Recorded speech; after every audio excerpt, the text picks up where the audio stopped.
ਸਤਿ ਸ੍ਰੀ ਅਕਾਲ ਦੋਸਤੋ, ਸਵਾਗਤ ਹੈ ਤੁਹਾਡਾ ਸਾਡੇ YouTube ਚੈਨਲ 'ਤੇ। ਅੱਜ ਦੀ ਕਹਾਣੀ ਹੈ ਕੋੜੇ ਰਿਸ਼ਤੇ। ਜੀਵੀ ਹੋਟਲ ਦੀ ਗਹਿਮਾ ਗਹਿਮੀ ਅੱਜ ਦੇਖਣ ਵਾਲੀ ਸੀ। ਚਾਰੋਂ ਤਰਫ ਤਾਜ਼ੇ ਫੁੱਲਾਂ ਦੀ ਖੁਸ਼ਬੋਈ ਨਾਲ ਸਾਰਾ ਹਾਲ ਮਹਿਕੋ ਮਹਿਕੀ ਹੋਇਆ ਪਿਆ ਸੀ।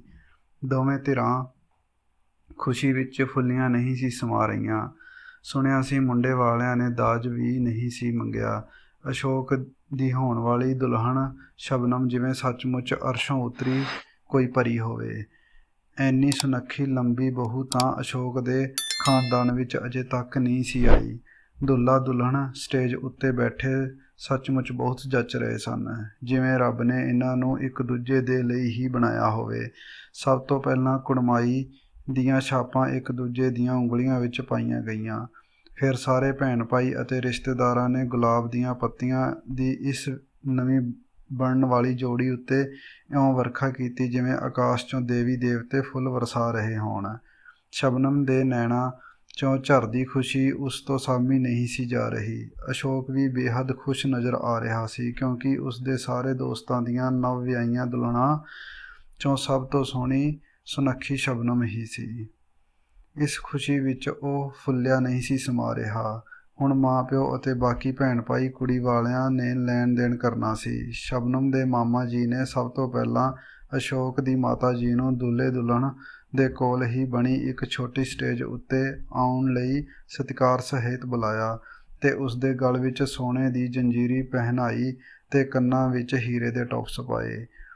ਫਿਰ ਇਸੇ ਤਰ੍ਹਾਂ ਅਸ਼ੋਕ ਦੇ ਪਿਤਾ ਲਖਣ ਪ੍ਰਸਾਦ ਨੂੰ ਬੁਲਾ ਕੇ ਉਸ ਦੀ ਗਬਲੀ ਉਂਗਲੀ ਵਿੱਚ ਕੁੜੀ ਦੇ ਪਿਤਾ ਨੇ ਅੱਧੇ ਤੋਲੇ ਦੀ ਮੁੰਦਰੀ ਪਹਿਨਾ ਦਿੱਤੀ। ਬਾਕੀ ਲੈਣ ਦੇਣ ਅਜੇ ਬਾਕੀ ਸੀ ਕਿ ਅਸ਼ੋਕ ਦੇ ਪਿਤਾ ਜੀ ਨੇ ਸ਼ਬਨਮ ਦੇ ਪਿਤਾ ਜੀ ਦੇ ਹੱਥਾਂ ਵਿੱਚ ਹੌਲੀ ਜਿਹੀ ਆਈਕੌਨ ਕਾਰ ਦੀ ਚਾਬੀ ਚੁਪਕੇ ਜਿਹੇ ਫੜਾ ਕੇ ਕਿਹਾ, ਭਾਈ ਸਾਹਿਬ, ਇਹ ਅਸ਼ੋਕ ਨੂੰ ਤੁਸੀਂ ਦੇ ਦਿਓ। ਕਾਰ ਦੀ ਪਹਿਲੀ 20,000 ਰੁਪਏ ਦੀ ਕਿਸ਼ਤ ਦੇ ਦਿੱਤੀ ਹੈ। ਅਸੀਂ ਲੋਕਾਂ ਨੂੰ ਦੱਸਣਾ ਚਾਹੁੰਦੇ ਹਾਂ ਕਿ ਸਿਰਫ ਸੋਹਣੀ ਸੁਨੱਖੀ ਵਹੁਟੀ ਹੀ ਅਸ਼ੋਕ ਨੂੰ ਨਹੀਂ ਮਿਲੀ, ਬਲਕਿ ਆਈਕੌਨ ਕਾਰ ਵੀ ਸ਼ਬਨਮ ਦੇ ਮਾਪਿਆਂ ਨੇ ਅਸ਼ੋਕ ਨੂੰ ਮੰਗਣੀ ਵਿੱਚ ਦਿੱਤੀ ਹੈ। ਇਹ ਗੱਲ ਪਹਿਲਾਂ ਤਾਂ ਸ਼ਬਨਮ ਦੇ ਪਾਪਾ ਦੀ ਸਮਝ ਵਿੱਚ ਆਈ ਹੀ ਨਾ, ਪਰ ਕੋਲ ਹੀ ਖੜੀ ਸ਼ਬਨਮ ਦੀ ਮੰਮੀ ਸਾਰੀ ਗੱਲ ਬਾਖੂਬੀ ਸਮਝ ਗਈ। ਉਸਨੇ ਆਪਣੇ ਪਤੀ ਨੂੰ ਓਲੇ ਜਿਹੇ ਵਿੱਚ ਹੋ ਕੇ ਸਮਝਾਇਆ ਕਿ ਇਹ ਕਾਰ ਦੀਆਂ ਚਾਬੀਆਂ ਅਸ਼ੋਕ ਦੇ ਪਿਤਾ ਨੇ ਤੁਹਾਨੂੰ ਅਸ਼ੋਕ ਨੂੰ ਪਕੜਾਉਣ ਲਈ ਇਸ ਲਈ ਦਿੱਤੀਆਂ ਹਨ ਕਿ ਉਹ ਆਪਣੇ ਰਿਸ਼ਤੇਦਾਰਾਂ ਨੂੰ ਇਹ ਦਿਖਾ ਸਕਣ ਕਿ ਅਸ਼ੋਕ ਦੀ ਕੁੜਮਾਈ ਵਿੱਚ ਸਾਡੇ ਵੱਲੋਂ ਕਾਰ ਵੀ ਦਿੱਤੀ ਗਈ ਹੈ। ਸਾਰੀ ਗੱਲ ਸਮਝਣ ਪਿੱਛੋਂ ਸ਼ਬਨਮ ਦੇ ਡੈਡੀ ਦੇ ਪੈਰਾਂ ਹੇਠੋਂ ਜ਼ਮੀਨ ਹੀ ਖਿਸਕ ਗਈ। ਇਸ ਦਾ ਮਤਲਬ ਹੈ ਕਿ ਉਹ ਕੁੜਮਾਈ ਵਿੱਚ ਸਾਡੇ ਕੋਲੋਂ ਕਾਰ ਮੰਗਦੇ ਹਨ, ਫਿਰ ਵਿਆਹ ਸਮੇਂ ਪਤਾ ਨਹੀਂ ਹਾਥੀ ਹੀ ਮੰਗ ਲੈਣ। ਕਾਰ ਅਸ਼ੋਕ ਦੇ ਪਿਓ ਨੇ ਕਿਸ਼ਤਾਂ ਉੱਤੇ ਲੈ ਕੇ ਪਹਿਲੀ ਕਿਸ਼ਤ ਆਪ ਦੇ ਦਿੱਤੀ ਸੀ, ਬਾਕੀ ਕਿਸ਼ਤਾਂ ਤਾਂ ਕੁੜੀ ਵਾਲਿਆਂ ਨੂੰ ਹੀ ਦੇਣੀਆਂ ਸਨ। ਸ਼ਬਨਮ ਨੇ ਜਦੋਂ ਆਪਣੇ ਮੰਮੀ ਡੈਡੀ ਨੂੰ ਇਸ ਉਲਝਣ ਵਿੱਚ ਉਲਝਿਆ ਦੇਖਿਆ ਤਾਂ ਅਸ਼ੋਕ ਤੋਂ ਇਸ ਸਭ ਕੁਝ ਬਾਰੇ ਪੁੱਛਿਆ। ਗੱਲ ਕੁਝ ਵੀ ਨਹੀਂ ਸ਼ਬਨਮ, ਮੈਂ ਹੀ ਚਾਹੁੰਦਾ ਸੀ ਕਿ ਮੇਰੀ ਕੁੜਮਾਈ ਵਿੱਚ ਮੈਨੂੰ ਸਹੁਰਿਆਂ ਵੱਲੋਂ ਕਾਰ ਮਿਲੇ, ਸੋ ਅਸੀਂ ਕਿਸ਼ਤਾਂ ਉੱਤੇ ਕਾਰ ਲੈ ਕੇ ਤੇਰੇ ਡੈਡੀ ਦੇ ਹੱਥ ਚਾਬੀ ਫੜਾ ਦਿੱਤੀ ਤਾਂ ਕਿ ਲੋਕਾਂ ਸਾਹਮਣੇ ਉਹ ਇਹ ਚਾਬੀ ਮੈਨੂੰ ਸ਼ਗਨ ਵਿੱਚ ਦੇ ਦੇਣ। ਮੇਰੇ ਕਈ ਦੋਸਤਾਂ ਦੇ ਸਹੁਰਿਆਂ ਵੱਲੋਂ ਵੀ ਦਹੇਜ ਵਿੱਚ ਕਾਰਾਂ ਮਿਲੀਆਂ ਹਨ, ਜੋ ਮੇਰੇ ਫੂਡ ਐਂਡ ਸਪਲਾਈ ਵਿੱਚ ਅਫਸਰ ਹਨ। ਅਸ਼ੋਕ ਦੀ ਗੱਲ ਸੁਣ ਕੇ ਸ਼ਬਨਮ ਨੇ ਫਿਰ ਪ੍ਰਸ਼ਨ ਕੀਤਾ, ਕਾਰ ਹੈ ਕਿੱਥੇ? ਉਹ ਬਾਹਰ ਜੋ ਫੁੱਲਾਂ ਨਾਲ ਸੱਜੀ ਖੜੀ ਹੈ, ਮੈਂ ਘਰੋਂ ਉਸ ਵਿੱਚ ਹੀ ਤਾਂ ਬੈਠ ਕੇ ਆਇਆ ਹਾਂ। ਅਸ਼ੋਕ ਦੀ ਗੱਲ ਨੂੰ ਪੂਰੀ ਤਰ੍ਹਾਂ ਸਮਝਣ ਪਿੱਛੋਂ ਸ਼ਬਨਮ ਨੇ ਆਪਣੇ ਗਲੇ ਵਿੱਚ ਪਏ ਫੁੱਲਾਂ ਦੇ ਹਾਰ ਨੂੰ ਤੋੜ ਕੇ ਪੱਤੀ ਪੱਤੀ ਕਰ ਸੁੱਟਿਆ ਤੇ ਥਾਂ ਦੀ ਥਾਂ ਖੜੀ ਹੋ ਕੇ ਉਸਨੇ ਕੇ ਸਹੁਰਿਆਂ ਦੇ ਸਾਰੇ ਰਿਸ਼ਤੇਦਾਰਾਂ ਵਿੱਚ ਐਲਾਨ ਕਰ ਦਿੱਤਾ, ਇਹ ਸ਼ਾਦੀ ਮੈਨੂੰ ਕਬੂਲ ਨਹੀਂ। ਅਸੀਂ ਇਹ ਰਿਸ਼ਤਾ ਜੋ ਅਜੇ ਜੋੜਿਆ ਵੀ ਨਹੀਂ ਤੋੜ ਰਹੇ ਹਾਂ। ਫਿਰ ਉਸਨੇ ਆਪਣੇ ਡੈਡੀ ਹੱਥੋਂ ਕਾਰ ਦੀਆਂ ਚਾਬੀਆਂ ਲੈਂਦਿਆਂ ਅਸ਼ੋਕ ਦੇ ਹੱਥ ਵਿੱਚ ਥਮਾ ਦਿੱਤੀਆਂ ਤੇ ਸੈਂਕੜੋਂ ਲੋਕਾਂ ਦੇ ਸਾਹਮਣੇ ਆਪਣੀ ਉਂਗਲੀ 'ਚੋਂ ਕੁੜਮਾਈ ਦੀ ਰਿੰਗ ਉਤਾਰ ਕੇ ਅਸ਼ੋਕ ਨੂੰ ਫੜਾ ਦਿੱਤੀ ਤੇ ਅਸ਼ੋਕ ਦੀ ਉਂਗਲੀ ਵਿੱਚ ਪਹਿਨੀ ਮੁੰਦਰੀ ਉਸਨੇ ਉਤਰਵਾ ਲਈ। ਇਹ ਸਾਰਾ ਕਾਂਡ ਦੇਖ ਸ਼ਬਨਮ ਦੇ ਪਿਤਾ ਥਰ-ਥਰ ਕੰਬਣ ਲੱਗ ਪਏ। ਉਸ ਦੀ ਮੰਮੀ ਅਤੇ ਹੋਰ ਰਿਸ਼ਤੇਦਾਰ ਵੀ ਘਬਰਾ ਗਏ। ਦੋਵੇਂ ਧਿਰਾਂ ਨਮੋਸ਼ੀ ਦੀ ਪੰਡ ਆਪਣੇ ਆਪਣੇ ਦਿਲਾਂ ਉੱਤੇ ਲੈ ਆਪਣੇ ਆਪਣੇ ਘਰਾਂ ਨੂੰ ਚਲੀਆਂ ਗਈਆਂ। ਘਰ ਆ ਕੇ ਸ਼ਬਨਮ ਦੇ ਪਿਤਾ ਤਾਂ ਜਿਵੇਂ ਸੁੰਨ ਹੀ ਹੋ ਗਏ। ਨਾ ਉਹ ਹੁਣ ਕੁਝ ਖਾਂਦੇ ਪੀਂਦੇ ਸਨ ਤੇ ਨਾ ਹੀ ਕਿਸੇ ਨਾਲ ਕੋਈ ਗੱਲਬਾਤ ਕਰ ਰਹੇ ਸਨ। ਹੁਣ ਸਾਰੇ ਟੱਬਰ ਨੂੰ ਇੱਕ ਡਰ ਸਤਾਉਣ ਲੱਗਿਆ ਕਿ ਕੋਈ ਅਣਹੋਣੀ ਨਾ ਵਾਪਰ ਜਾਵੇ। ਖਾਸ ਕਰਕੇ ਸ਼ਬਨਮ ਦੀ ਭੂਆ ਬਹੁਤ ਉਦਾਸ ਸੀ, ਜੋ ਆਪਣੇ ਛੋਟੇ ਵੀਰ ਨੂੰ ਪੁੱਤਾਂ ਤੋਂ ਵੱਧ ਪਿਆਰ ਕਰਦੀ ਸੀ। ਉਹ ਹਰ ਹਾਲ ਆਪਣੇ ਵੀਰ ਦੀ ਵੱਡੀ ਉਮਰ ਚਾਹੁੰਦੀ ਸੀ। ਪਰਮਾਤਮਾ ਅੱਗੇ ਹੱਥ ਜੋੜ ਅਰਦਾਸਾਂ ਕਰਦੀ ਨਹੀਂ ਸੀ ਥੱਕਦੀ। ਉਹ ਚਾਹੁੰਦੀ ਸੀ ਕਿਵੇਂ ਨਾ ਕਿਵੇਂ ਉਸ ਦਾ ਵੀਰ ਇਸ ਸਦਮੇ ਤੋਂ ਬਾਹਰ ਆ ਜਾਵੇ। ਆਰਮੀ ਵਿੱਚ ਬਤੌਰ ਨਰਸ ਪਿਛਲੇ 10 ਵਰ੍ਹਿਆਂ ਤੋਂ ਨੌਕਰੀ ਕਰ ਰਹੀ ਸੀ। ਹਸਪਤਾਲ ਵਿੱਚ ਹੁਣ ਉਸ ਦਾ ਅਹੁਦਾ ਬ੍ਰਿਗੇਡੀਅਰ ਦਾ ਸੀ। ਉਸਨੇ ਝੱਟ ਆਪਣੇ ਇੱਕ ਸਹਿਯੋਗੀ ਕਰਨਲ ਜਸਬੀਰ ਨੂੰ ਫੋਨ ਕਰਕੇ ਪੁੱਛਿਆ, ਜਸਬੀਰ ਤੂੰ ਵਿਆਹ ਕਰਵਾਉਣਾ ਚਾਹੁੰਦਾ ਹੈ? ਚਾਹੁੰਦਾ ਤਾਂ ਹੈ ਮੈਮ, ਪਰ ਅਜੇ ਕੁੜੀ ਹੀ ਕੋਈ ਪਸੰਦ ਨਹੀਂ ਆਉਂਦੀ ਮੇਰੇ ਘਰਦਿਆਂ ਨੂੰ। ਅੱਛਾ, ਮੈਂ ਸੋਮਵਾਰ ਆਪਣੇ ਡਿਊਟੀ ਜੁਆਇਨ ਕਰਾਂਗੀ, ਫਿਰ ਆਪਾਂ ਬਾਕੀ ਗੱਲਾਂ ਕਰਾਂਗੇ। ਕਰਨਲ ਜਸਬੀਰ ਬਾਰੇ ਉਸਨੇ ਸ਼ਬਨਮ ਨਾਲ ਸਾਰੀ ਗੱਲ ਕਰ ਲਈ। ਜੇ ਉਹ ਮੰਨ ਜਾਵੇ ਤਾਂ ਵਿਆਹ ਦੀ ਪਹਿਲਾਂ ਵਾਲੀ ਤਰੀਕ ਨੂੰ ਹੀ ਅਸੀਂ ਤੇਰਾ ਆਨੰਦ ਕਾਰਜ ਕਰ ਦਿਆਂਗੇ। ਤੁਸੀਂ ਪੈਲਸ ਜੋ ਸ਼ਾਦੀ ਲਈ ਬੁੱਕ ਕੀਤਾ ਸੀ ਤੇ ਹੋਰ ਜੋ ਵੀ ਵਿਆਹ ਦਾ ਅਰੇਂਜਮੈਂਟ ਕੀਤਾ ਹੋਇਆ ਸੀ, ਇਸੇ ਤਰ੍ਹਾਂ ਰਹਿਣ ਦੇਣਾ। ਜੇ ਜਸਬੀਰ ਦੇ ਘਰ ਦੇ ਮੰਨ ਜਾਣ ਤਾਂ ਤੇਰੀ ਸ਼ਾਦੀ ਅਸੀਂ 8 ਮਾਰਚ ਨੂੰ ਤੇਰੇ ਵਿਆਹ ਵਾਲੀ ਤਰੀਕ ਉੱਤੇ ਹੀ ਕਰ ਦਿਆਂਗੇ। ਮੈਂ ਚਾਹੁੰਦੀ ਹਾਂ ਤੇਰੇ ਪਾਪਾ ਇਸ ਸਦਮੇ ਤੋਂ ਛੇਤੀ ਹੀ ਬਾਹਰ ਆ ਜਾਣ।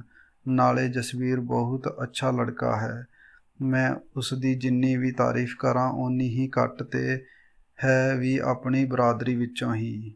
ਸ਼ਬਨਮ ਨੂੰ ਆਪਣੀ ਭੂਆ ਉੱਤੇ ਬਹੁਤ ਵਿਸ਼ਵਾਸ ਸੀ, ਇਸ ਲਈ ਉਹ ਜਸਬੀਰ ਨਾਲ ਵਿਆਹ ਕਰਾਉਣ ਲਈ ਪੂਰੀ ਤਰ੍ਹਾਂ ਸਹਿਮਤ ਸੀ। ਬ੍ਰਿਗੇਡੀਅਰ ਮਨਪ੍ਰੀਤ ਕੌਰ ਨੇ ਜਦੋਂ ਦਿੱਲੀ ਜਾ ਕੇ ਆਪਣੀ ਡਿਊਟੀ ਜੁਆਇਨ ਕੀਤੀ ਤਾਂ ਸਭ ਤੋਂ ਪਹਿਲਾਂ ਕਰਨਲ ਜਸਬੀਰ ਨਾਲ ਸਾਰੀ ਗੱਲ ਕੀਤੀ ਕਿ ਕੁੜੀ ਬਹੁਤ ਸੋਹਣੀ ਸੁਨੱਖੀ ਹੈ ਅਤੇ FM ਰੇਡੀਓ ਉੱਤੇ ਪਿਛਲੇ 5 ਵਰ੍ਹਿਆਂ ਤੋਂ ਅਨਾਉਂਸਰ ਲੱਗੀ ਹੋਈ ਹੈ। ਇਹ ਲੈ ਉਸ ਦੀ ਤਸਵੀਰ ਆਪਣੇ ਮਾਪਿਆਂ ਨੂੰ ਦਿਖਾ ਕੇ ਕੁੜੀ ਤੇਰੇ ਨਾਲ ਬਹੁਤ ਫੱਬੇਗੀ। ਜਸਬੀਰ ਨੇ ਬ੍ਰਿਗੇਡੀਅਰ ਮਨਪ੍ਰੀਤ ਤੋਂ ਤਸਵੀਰ ਲੈਂਦਿਆਂ ਉਸ ਵੱਲ ਤੱਕਿਆ। ਕੁੜੀ ਦੇ ਨੈਣ ਨਕਸ਼ ਭੂਆ ਨਾਲ ਕਾਫੀ ਮਿਲਦੇ ਸਨ। ਭੂਆ ਮਨਪ੍ਰੀਤ ਨੇ ਅਜੇ ਤੱਕ ਸ਼ਾਦੀ ਨਹੀਂ ਸੀ ਕੀਤੀ, ਜਦ ਕਿ ਸਾਰੇ ਹਸਪਤਾਲ ਦੀਆਂ ਨਰਸਾਂ 'ਚੋਂ ਉਹ ਸਭ ਤੋਂ ਸੋਹਣੀ ਸੀ। ਉਹ ਚਾਹੁੰਦੀ ਸੀ ਕਿ ਮੇਰੇ ਵੀਰੇ ਦੇ 4 ਧੀਆਂ ਦੀ ਜ਼ਿੰਮੇਵਾਰੀ ਹੈ। ਪਹਿਲਾਂ ਮੈਂ ਇਸ ਦਾ ਬੋਝ ਕੁਝ ਹਲਕਾ ਕਰ ਲਵਾਂ, ਫਿਰ ਆਪਣੇ ਬਾਰੇ ਸੋਚਾਂਗੀ। ਕਰਨਲ ਜਸਬੀਰ ਨੇ ਤਸਵੀਰ ਨੂੰ ਦੇਖ ਕੇ ਅੰਦਾਜ਼ਾ ਲਗਾ ਲਿਆ ਕਿ ਕੁੜੀ ਕਾਫੀ ਸੁਨੱਖੀ ਹੈ। ਫਿਰ ਉਸਨੇ ਇੱਕ ਨਜ਼ਰ ਆਪਣੇ ਉੱਤੇ ਵੀ ਪਾਈ। ਉਸ ਨੂੰ ਲੱਗਿਆ ਕਿ ਲੱਗਦਾ ਇਹੋ ਹੈ ਕਿ ਸਾਡੀ ਜੋੜੀ ਖੂਬ ਜਚੇਗੀ। ਉਸਨੇ ਝੱਟ ਕੰਪਿਊਟਰ ਉੱਤੇ ਸ਼ਬਨਮ ਦੀ ਫੋਟੋ ਆਪਣੀ ਵੱਡੀ ਭੈਣ ਜਸਵੰਤ ਨੂੰ ਭੇਜ ਦਿੱਤੀ, ਕਿਉਂਕਿ ਜਸਬੀਰ ਦੇ ਪਰਿਵਾਰ ਵਿੱਚ ਜਸਵੰਤ ਭੈਣ ਦੀ ਗੱਲ ਕੋਈ ਨਹੀਂ ਸੀ ਮੋੜਦਾ। ਜਸਵੰਤ ਕੌਰ ਨੇ ਜਦੋਂ ਸ਼ਬਨਮ ਦੀ ਤਸਵੀਰ ਦੇਖੀ ਤਾਂ ਜਿਵੇਂ ਉਹ ਤਾਂ ਮੰਤਰ ਮੁਗਧ ਹੀ ਹੋ ਗਈ। ਲੰਬਾ ਸਰੋਂ ਦੇ ਬੂਟੇ ਵਰਗਾ ਕੱਦ, ਲੰਬੇ ਕੇਸ, ਨੈਣ ਨਕਸ਼ ਵੀ ਬਹੁਤ ਪਿਆਰੇ ਲੱਗੇ ਸ਼ਬਨਮ ਦੇ ਜਸਵੰਤ ਕੌਰ ਨੂੰ। ਜਸਬੀਰ ਜਾਣਦਾ ਸੀ ਕਿ ਜਸਵੰਤ ਭੈਣ ਨੂੰ ਕੁੜੀ ਜੱਚ ਗਈ ਤਾਂ ਉਸ ਦੇ ਬੇਬੇ ਬਾਪੂ ਰਿਸ਼ਤਾ ਲੈਣ ਵਿੱਚ ਢਿੱਲ ਨਹੀਂ ਕਰਨਗੇ। ਜਸਵੰਤ ਕੌਰ ਨੇ ਸ਼ਬਨਮ ਦੀ ਤਸਵੀਰ ਆਪਣੀ ਧੀ ਸਤਵੰਤ ਕੌਰ ਨੂੰ ਦਿਖਾਉਣ ਪਿੱਛੋਂ ਆਪਣੇ ਪਤੀ ਪ੍ਰੀਤਮ ਸਿੰਘ ਨੂੰ ਵੀ ਦਿਖਾਈ ਤੇ ਸਾਰੇ ਪਰਿਵਾਰ ਦਾ ਪਿਛੋਕੜ ਵੀ ਪ੍ਰੀਤਮ ਸਿੰਘ ਨੂੰ ਦੱਸਿਆ। ਸਾਰੀ ਗੱਲਬਾਤ ਪਿੱਛੋਂ ਪ੍ਰੀਤਮ ਸਿੰਘ ਨੇ 100 ਦੀ ਇੱਕੋ ਕਹਿ ਸੁਣਾਈ ਕਿ ਚੰਗੇ ਕੰਮ ਵਿੱਚ ਢਿੱਲ ਨਹੀਂ ਕਰਨੀ ਚਾਹੀਦੀ। ਇਹ ਗੱਲ ਤਾਂ ਜਿਵੇਂ ਪ੍ਰੀਤਮ ਸਿੰਘ ਨੇ ਜਸਵੰਤ ਕੌਰ ਦੇ ਦਿਲ ਦੀ ਹੀ ਕਹਿ ਦਿੱਤੀ ਸੀ। ਜਸਵੰਤ ਕੌਰ ਨੇ ਫੋਨ ਉੱਤੇ ਮਨਪ੍ਰੀਤ ਨਾਲ ਸਾਰੀ ਗੱਲ ਖੋਲ੍ਹ ਲਈ ਤੇ ਮਨਪ੍ਰੀਤ ਨੇ ਜਸਵੰਤ ਕੌਰ ਨੂੰ ਸ਼ਬਨਮ ਦੇ ਟੁੱਟ ਚੁੱਕੇ ਰਿਸ਼ਤੇ ਬਾਰੇ ਸੱਚ ਸਭ ਕੁਝ ਦੱਸ ਦਿੱਤਾ ਤਾਂ ਕਿ ਕਿਸੇ ਗੱਲ ਦਾ ਕੋਈ ਲਕੋਸ਼-ਪੋਹ ਨਾ ਰਹਿ ਜਾਵੇ। ਇੱਥੇ ਤੱਕ ਕਿ ਟੈਲੀਫੋਨ 'ਤੇ ਜਸਵੰਤ ਕੌਰ ਨਾਲ ਸ਼ਬਨਮ ਦੀ ਗੱਲ ਵੀ ਕਰਵਾ ਦਿੱਤੀ। ਹੁਣ ਸ਼ਬਨਮ ਖੁਸ਼ ਸੀ। ਉਸਦੇ ਮਾਪਿਆਂ ਦੀ ਲਾਜ ਵੀ ਰਹਿ ਜਾਣੀ ਸੀ। ਮੁੰਡਾ ਵੀ ਪਹਿਲੇ ਮੁੰਡੇ ਨਾਲੋਂ ਚੰਗਾ ਮਿਲ ਗਿਆ ਸੀ। ਮਨਪ੍ਰੀਤ ਦੇ ਭਰਾ ਨੇ ਮੈਰਿਜ ਪੈਲੇਸ ਵਾਲਿਆਂ ਨੂੰ ਅਤੇ ਖਾਣੇ ਵਾਲਿਆਂ ਨੂੰ ਸਾਈ ਪਹਿਲਾਂ ਹੀ ਫੜਾਈ ਹੋਈ ਸੀ। ਸਭ ਕੁਝ ਪਿਛਲੀ ਮਿਥੀ ਤਾਰੀਖ ਉੱਤੇ ਕਰਨਾ ਹੀ ਉਹ ਮੰਨ ਗਏ ਸਨ। ਕਰਨਲ ਜਸਬੀਰ ਸਿੰਘ ਦੇ ਮਾਤਾ-ਪਿਤਾ ਭਲੇ ਬੰਦੇ ਸਨ। ਮਨਪ੍ਰੀਤ ਨੇ ਆਪਣੇ ਭਰਾ ਦੀ ਸੁੱਖ ਮਨਾਉਂਦਿਆਂ ਵਿਆਹ ਦੀ ਸਾਰੀ ਜ਼ਿੰਮੇਵਾਰੀ ਆਪਣੇ ਜ਼ਿੰਮੇ ਲੈ ਕੇ ਦੂਜੀ ਵਾਰ ਕਾਜ ਆਰੰਭ ਕਰਨ ਲਈ ਆਪਣੀ ਪੂਰੀ ਵਾਹ ਲਾ ਛੱਡੀ ਸੀ। ਸ਼ਬਨਮ ਦੇ ਚਿਹਰੇ ਉੱਤੇ ਵੀ ਖੇੜਾ ਆ ਗਿਆ ਸੀ। ਉਸ ਦਾ ਡੈਡੀ ਵੀ ਇਸ ਨਵੇਂ ਰਿਸ਼ਤੇ ਅਤੇ ਜਸਬੀਰ ਬਾਰੇ ਜਾਣ ਕੇ ਹੁਣ ਖੁਸ਼ ਨਜ਼ਰ ਆ ਰਿਹਾ ਸੀ। ਮਨਪ੍ਰੀਤ ਸਾਰੇ ਕਾਰਜ ਨੂੰ ਸਿਰੇ ਚੜ੍ਹਾਉਣ ਲਈ ਆਪਣੇ ਪੱਲਿਓਂ ਪੈਸੇ ਖਰਚਣ ਦੀ ਵੀ ਕੋਈ ਪਰਵਾਹ ਨਹੀਂ ਸੀ ਕਰ ਰਹੀ। ਸ਼ੁੱਕਰਵਾਰ ਨੂੰ ਘਰ ਵਿੱਚ ਅਖੰਡ ਪਾਠ ਆਰੰਭ ਕਰਨ ਦੀ ਤਾਰੀਖ ਦੋਵਾਂ ਧਿਰਾਂ ਵੱਲੋਂ ਪੱਕੀ ਕਰਕੇ ਸੋਮਵਾਰ ਵਾਲੇ ਦਿਨ ਬਰਾਤ ਕੁੜੀ ਵਾਲਿਆਂ ਦੇ ਘਰ ਟੁੱਕਣੀ ਸੀ। ਸ਼ਬਨਮ ਬੇਹੱਦ ਖੁਸ਼ ਸੀ। ਉਸ ਦਾ ਪਿਤਾ ਵੀ ਬੇਟੀ ਦੀ ਸ਼ਾਦੀ ਵਿੱਚ ਖੁਸ਼ ਨਜ਼ਰ ਆ ਰਿਹਾ ਸੀ, ਪਰ ਉਸ ਦੀ ਮੰਮੀ ਦੇ ਚਿਹਰੇ ਉੱਤੇ ਵਿਆਹ ਦੀ ਖੁਸ਼ੀ ਦੇ ਕੋਈ ਹਾਵ ਭਾਵ ਨਹੀਂ ਸਨ ਨਜ਼ਰ ਆ ਰਹੇ। ਇਹ ਸਭ ਦੇਖ ਕੇ ਸ਼ਬਨਮ ਨੇ ਆਪਣੀ ਮੰਮੀ ਨੂੰ ਪੁੱਛਿਆ, ਮੰਮੀ ਜੀ ਤੁਸੀਂ ਖੁਸ਼ ਨਹੀਂ ਇਸ ਸ਼ਾਦੀ ਤੋਂ? ਉਸ ਦੀ ਮੰਮੀ ਨੇ ਸ਼ਬਨਮ ਦੀ ਗੱਲ ਦਾ ਕੋਈ ਜਵਾਬ ਨਾ ਦਿੱਤਾ। ਸ਼ਬਨਮ ਨੇ ਫਿਰ ਪਿਆਰ ਜਿਹੇ ਵਿੱਚ ਆ ਕੇ ਪੁੱਛਿਆ, ਮੰਮੀ ਤੁਹਾਨੂੰ ਕਰਨਲ ਜਸਬੀਰ ਪਸੰਦ ਨਹੀਂ? ਮੈਂ ਕੌਣ ਹੁੰਦੀ ਹਾਂ ਪਸੰਦ ਨਾਪਸੰਦ ਬਾਰੇ ਕੁਝ ਕਹਿਣ ਵਾਲੀ। ਸ਼ਬਨਮ ਆਪਣੀ ਮੰਮੀ ਦੇ ਚਿਹਰੇ ਉਤਲੀ ਮਾਯੂਸੀ ਦਾ ਕਾਰਨ ਸਮਝ ਨਾ ਸਕੀ। ਮੰਮੀ ਕੋਈ ਗੱਲ ਤਾਂ ਮੈਨੂੰ ਦੱਸੋ। ਜਸਬੀਰ ਦੇ ਮਾਪਿਆਂ ਦੀ ਤਾਂ ਕੋਈ ਮੰਗ ਵੀ ਨਹੀਂ, ਫਿਰ ਉਸੇ ਤਰੀਕ ਨੂੰ ਵਿਆਹ ਕਰਨਾ ਵੀ ਜਸਬੀਰ ਨੇ ਕਬੂਲ ਕਰ ਲਿਆ। ਉਹਨਾਂ ਨੇ ਸਾਡਾ ਕਿੰਨਾ ਖਰਚਾ ਬਚਾ ਦਿੱਤਾ ਹੈ। ਇਹ ਸਭ ਭੂਆ ਜੀ ਦੀ ਮਿਹਰਬਾਨੀ ਨਾਲ ਹੀ ਹੋ ਸਕਿਆ ਹੈ। ਹੁਣ ਤੁਸੀਂ ਕਿਉਂ ਇਸ ਰਿਸ਼ਤੇ ਵਿੱਚ ਖੁਸ਼ ਨਹੀਂ ਹੋ? ਮੈਂ ਕੀ ਦੱਸਾਂ ਸ਼ੱਬੋ, ਮੈਨੂੰ ਪੁੱਛਦਾ ਹੀ ਕੌਣ ਹੈ? ਸ਼ਬਨਮ ਦੀ ਮੰਮੀ ਬਹੁਤ ਪਰੇਸ਼ਾਨ ਸੀ। ਸ਼ੱਬੋ ਜੋ ਕੁਝ ਹੈ ਤੇਰੀ ਭੂਆ ਹੈ ਤੇ ਤੇਰਾ ਡੈਡੀ ਤਾਂ ਉਸ ਦੇ ਕਹੇ ਹੀ ਚੱਲਦਾ ਹੈ, ਸਭ ਕੁਝ ਉਹੀ ਕਰਦੀ ਹੈ। ਚੰਗੀ ਗੱਲ ਵਿੱਚ ਤਾਂ ਚੱਲਣਾ ਬਣਦਾ ਹੈ ਮੰਮੀ ਜੀ, ਨਾਲੇ ਦਹੇਜ ਦੇ ਲੋਭੀਆਂ ਨੂੰ ਵੀ ਪਤਾ ਲੱਗ ਜਾਵੇਗਾ ਕਿ ਧੀਆਂ ਵਿਕਾਊ ਨਹੀਂ ਹੁੰਦੀਆਂ। ਜੇ ਉਹ ਮੁੰਡਾ ਫੂਡ ਐਂਡ ਸਪਲਾਈ ਵਿੱਚ ਲੱਗਿਆ ਹੋਇਆ ਸੀ ਤਾਂ ਮੈਂ ਵੀ ਪਿਛਲੇ 5 ਸਾਲਾਂ ਤੋਂ ਮੀਡੀਆ ਦੇ ਕੰਮ ਨਾਲ ਜੁੜੀ ਹੋਈ ਹਾਂ, ਉਸ ਤੋਂ ਘੱਟ ਨਹੀਂ ਕਮਾਉਂਦੀ ਸੀ। ਪਰ ਤੇਰੀ ਨਾਰਾਜ਼ਗੀ ਭੂਆ ਨਾਲ ਕਿਉਂ? ਇਹ ਗੱਲ ਮੇਰੀ ਸਮਝ ਤੋਂ ਬਾਹਰ ਦੀ ਹੈ ਮੰਮੀ। ਮੇਰੀ ਨਾਰਾਜ਼ਗੀ ਇਹ ਹੈ ਸ਼ੱਬੋ ਕਿ ਸ਼ੁਰੂ ਤੋਂ ਹੀ ਤੇਰੀ ਭੂਆ ਨੇ ਸਾਡੀ ਜ਼ਿੰਦਗੀ ਵਿੱਚ ਦਖਲ ਦਿੱਤਾ ਹੈ। ਤੇਰਾ ਪਿਓ ਲਾਈ ਲੱਗ ਅੱਜ ਤੱਕ ਉਸ ਦੀ ਸੁਣਦਾ ਆ ਰਿਹਾ ਹੈ। ਮੈਂ ਜਿਵੇਂ ਘਰ ਵਿੱਚ ਕੁਝ ਵੀ ਨਹੀਂ। ਮੈਂ ਜਨਮ ਦਿੱਤਾ ਹੈ ਤੈਨੂੰ, ਮੈਨੂੰ ਵੀ ਪੁੱਛ ਲੈਣਾ ਚਾਹੀਦਾ ਸੀ। ਇਹ ਕਹਿੰਦੀ ਹੋਈ ਸ਼ਬਨਮ ਦੀ ਮੰਮੀ ਟਪ ਟਪ ਹੰਝੂ ਕੇਰਨ ਲੱਗ ਪਈ। ਮਾਂ ਦੀ ਗੱਲ ਸੁਣ ਕੇ ਸ਼ਬਨਮ ਨੇ ਮਾਂ ਨੂੰ ਆਪਣੀ ਹਿੱਕ ਨਾਲ ਕੁੱਟ ਕੇ ਲਾਇਆ। ਮੰਮੀ ਅਸਲ ਵਿੱਚ ਮੇਰੀ ਮਾਂ ਤਾਂ ਤੂੰ ਹੀ ਰਹਿਣਾ ਹੈ, ਭੂਆ ਤਾਂ ਭੂਆ ਹੀ ਹੈ।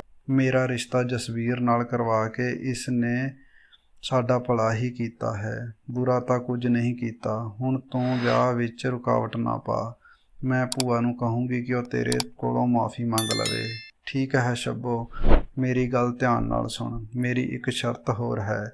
ਮੈਂ ਇਹ ਵਿਆਹ ਜਸਬੀਰ ਨਾਲ ਤਾਂ ਹੋਣ ਦੇਵਾਂਗੀ ਜੇ ਤੇਰੀ ਭੂਆ ਮੁੜ ਮੇਰੇ ਘਰ ਪੈਰ ਨਾ ਪਾਉਣ ਦੀ ਸਹੁੰ ਖਾਵੇ। ਇਹ ਗੱਲ ਨੂੰ ਆਪਣੇ ਡੈਡੀ ਨੂੰ ਵੀ ਸਾਫ਼-ਸਾਫ਼ ਕਹਿ ਦੇਵੀਂ। ਆਪਣੀ ਮਾਂ ਦੀਆਂ ਬੇਵਕੂਫੀ ਵਾਲੀਆਂ ਗੱਲਾਂ ਸੁਣ ਜਿਵੇਂ ਸ਼ਬਨਮ ਰੋਣਹਾਕੀ ਹੋ ਗਈ ਸੀ। ਆਖਿਰ ਉਸ ਦੀ ਭੂਆ ਨੇ ਮਾੜਾ ਕੀ ਕੀਤਾ ਸੀ? ਇੱਕ ਤਾਂ ਆਪਣੀ ਜ਼ਿੰਮੇਵਾਰੀ ਉੱਤੇ ਉਸਨੇ ਪੁਰਾਣੀ ਤਰੀਕ ਉੱਤੇ ਹੀ ਵਿਆਹ ਕਰਾਉਣ ਦੀ ਸਾਰੀ ਜ਼ਿੰਮੇਵਾਰੀ ਆਪਣੇ ਸਿਰ ਲਈ। ਦੂਜਾ ਕਰਨਲ ਜਸਬੀਰ ਅਸ਼ੋਕ ਤੋਂ ਕਿਤੇ ਵੱਧ ਕਾਬਲੀਅਤ ਵਾਲਾ ਅਤੇ ਬਾਕਾ ਗੱਭਰੂ ਹੈ। ਫਿਰ ਮੇਰੀ ਮੰਮੀ। ਸਾਰੀ ਰਾਤ ਸ਼ਬਨਮ ਆਪਣੇ ਪਲੰਘ ਉੱਤੇ ਇਕੱਲੀ ਕਾਰੀ ਲੇਟੀ ਇਹੀ ਸੋਚਦੀ ਰਹੀ ਕਿ ਸੰਸਾਰ ਭਰ ਵਿੱਚ ਸੱਸ ਨੂੰਹ, ਦਰਾਣੀ ਜਠਾਣੀ, ਨਣਦ ਭਰਜਾਈ ਅਤੇ ਸਹੁਰੇ ਪਰਿਵਾਰ ਨਾਲ ਰਿਸ਼ਤੇ ਇੰਨੇ ਕੌੜੇ ਕਿਉਂ ਹੁੰਦੇ ਹਨ। ਉਸ ਦੀ ਸਮਝ ਵਿੱਚ ਕੁਝ ਨਹੀਂ ਆ ਰਿਹਾ ਸੀ। ਧੰਨਵਾਦ ਦੋਸਤੋ। ਕਹਾਣੀ ਵਧੀਆ ਲੱਗੀ ਹੋਵੇ ਤਾਂ ਲਾਈਕ ਕਰਿਓ। ਹੋਰ ਨਵੀਆਂ ਕਹਾਣੀਆਂ ਸੁਣਨ ਵਾਸਤੇ ਚੈਨਲ ਨੂੰ ਸਬਸਕ੍ਰਾਈਬ ਕਰਿਓ।